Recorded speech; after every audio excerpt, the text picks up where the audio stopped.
নবদ্বীপে সরকারি ড্রেনের সম্প্রসারণের কাজ চলাকালীন হঠাৎই একটি বাড়ির বারান্দার একাংশ ভেঙে গুরুতর আহত 4 শ্রমিক। সম্প্রতি নবদ্বীপ শহরের বিভিন্ন এলাকায় হাই ড্রেন সম্প্রসারণের কাজ শুরু হয়েছে। বর্তমানে এই কাজ চলছে শহরের ঢপওয়ালি মোড় থেকে রামসীতাপাড়া সংযোগকারী রাস্তায়। আর মঙ্গলবার এই রাস্তায় কাজ চলাকালীন 7 সকালে ঘটে গেল বড়সড় বিপত্তি, যার জেরে গুরুতর আহত হলেন 4 শ্রমিক। সূত্রের খবর, এদিন 7 সকালে ড্রেনের সম্প্রসারণের জন্য মাটি কাটছিলেন শ্রমিকরা। পাশেই একটি দোতলা বাড়ির রাস্তার দিকের বারান্দা একাংশ হুড়মুড়িয়ে ভেঙে পড়ে। এরপরেই ঘটনাস্থলে চাপা পড়ে যায় শ্রমিকেরা। অন্যান্য শ্রমিকেরা তড়িঘড়ি তাদের উদ্ধার করে নিয়ে যায় নবদ্বীপ স্টেট জেনারেল হাসপাতালে। সেখানে কর্তব্যরত চিকিৎসক একজনের আঘাত কিছুটা গুরুতর হওয়ায় তাকে ভর্তি করে চিকিৎসা শুরু করে, বাকিদের প্রাথমিক চিকিৎসার পর ছেড়ে দেয়। আহত শ্রমিক শাহজাদ মণ্ডল জানান, কাজ করতে করতে হঠাৎ করেই এই দুর্ঘটনা ঘটে। কিছু বুঝে ওঠার আগেই সবটা ঘটে যায়। হাসপাতালে আমাকে ভর্তি করতে চেয়েছিল, কিন্তু আমি একটু সুস্থ বোধ করায় চলে এসেছি। তিনি জানান, তার মাথায় এক পাশে ও তার সাথে হাতেও কিছুটা আঘাত লেগেছে। আরেকবার জানাই, নদিয়ার নবদ্বীপে সরকারি ড্রেনের সম্প্রসারণের কাজ চলাকালীন হঠাৎই একটি বাড়ির বারান্দার একাংশ ভেঙে গুরুতর আহত 4 শ্রমিক। সম্প্রতি নবদ্বীপ শহরের বিভিন্ন এলাকায় চলছে হাই ড্রেনের সম্প্রসারণের কাজ। বর্তমানে এই কাজ চলছে শহরের ঢপওয়ালি মোড় থেকে রামসীতাপাড়া সংযোগকারী রাস্তায়। আর মঙ্গলবার এই রাস্তায় কাজ চলাকালীন 7 সকালে ঘটে গেল বড়সড় বিপত্তি, যার জেরে গুরুতর আহত হলেন 4 শ্রমিক। সূত্রের খবর, এদিন 7 সকালে ড্রেন সম্প্রসারণের কাজ চলছিল শ্রমিকদের।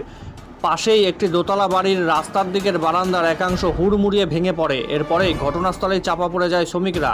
অন্যান্য শ্রমিকরা তড়িঘড়ি তাদের উদ্ধার করে নিয়ে যায় নবদ্বীপ স্টেট জেনারেল হাসপাতালে।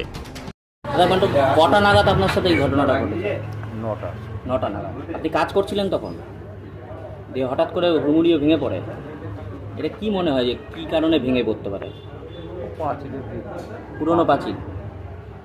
আপনার নাম? শাহমত মণ্ডল।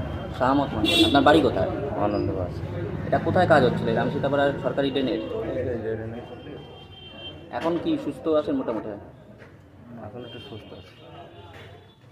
কতজনের এরকম হয়েছিল? কজন? 4 জনের। 4 জনের, তার মধ্যে একজন ভর্তি হয়েছে, আমারও ভর্তি নিয়েছিলাম, ভর্তি হয়েছে।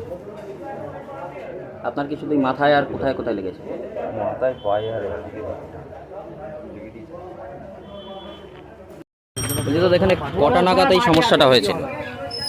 এটা হয়েছে এই 9:30টার দিকে। 9:30টার দিকে। কি হয়েছিল মানে ঘটনাটা? ঘটনাটা হয়েছিল, এখানে ধরো ভিত খুঁড়ার কাজ চলছিল। আচ্ছা। ভিত খুঁড়ছিল তো গামলায় করে মাটি নিয়ে গাড়ি মানে ভর্তি করছে, লোডিং করছে। আর কাজ করতে করতে এমন দুর্ঘটনা ঘটে গিয়েছে, নিচ থেকে মাটি সরে গিয়ে পড়ে গেছে পুরনো বিল্ডিং। কজন আহত হয়েছে দাদা? কজন? 4 জন। তাদের কি নবদ্বীপ হাসপাতালে নিয়ে গেছে? নবদ্বীপেই নিয়ে গিয়েছে। তাদের বাড়ি কোথায়? বাড়ি আনন্দবাসের দিকে। আপনার নাম? হ্যাঁ, আপনার নাম? ছোটন প্রামাণিক। আপনারা এই সবাই একসাথেই কাজ করছিলেন? হ্যাঁ, আমরা একসাথেই কাজ করছিলাম, আমরা সবাইকে নিয়ে একসাথেই।